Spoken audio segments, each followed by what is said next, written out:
சாராயம் காட்சியவர்கள் எல்லாம் தற்போது கல்வி தந்தையாக இருப்பதாகவும் அதற்கு அமைச்சர் ஏவா வேலு ஒரு உதாரணம் என தமிழக பாஜக தலைவர் அண்ணாமலை குற்றம் சாட்டியுள்ளார். ஜீவா வேலு இன்டர்நேஷனல் ஸ்கூல் திருவண்ணாமலை நடத்துறார். ஸ்கூலுக்கு டொனேஷன் எல்லாம் வாங்குறாரு. எவ்வளவு வாங்குறாரு? 1.5 லட்சம் ரூபாய் ஃபீஸா? நம்ம மாவட்ட தலைவர் சொல்றாரு, அண்ணன் அந்த ஸ்கூல்ல 1.5 லட்சம் ரூபாய் கட்டி இன்டர்நேஷனல் ஸ்கூல்ல படிக்கணும். ஐயா, தமிழ்நாட்டில் என்ன பிரச்சனைனா, வர்றவன் போறவன்லாம் கல்வி தந்தை, சாராயம் காய்ச்சினவன்லாம் கல்வி தந்தை, வர்றவன் போறவன் எப்படியோ பணத்தை கொள்ளையடிச்சவன் ஒரு ஸ்கூலை ஆரம்பிச்சோன்னு அவனுக்கு கல்வி தந்தைன்னு ஒரு பட்டத்தை போட்டுக்கிறான். ஏதோ ஒரு தனியார் கல்லூரிக்கு பணத்தை கொடுத்து ஒரு டாக்டரேட் வாங்கிக்கிறான்.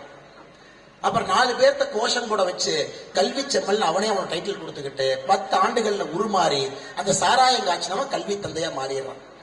அதுல ஏவா வேலு ஒரு உதாரணம். செய்திகளை உள்ளது உள்ளபடி தெரிந்து கொள்ள ரெஃப்ளெக்ட் நியூஸை சப்ஸ்கிரைப் பண்ணுங்க.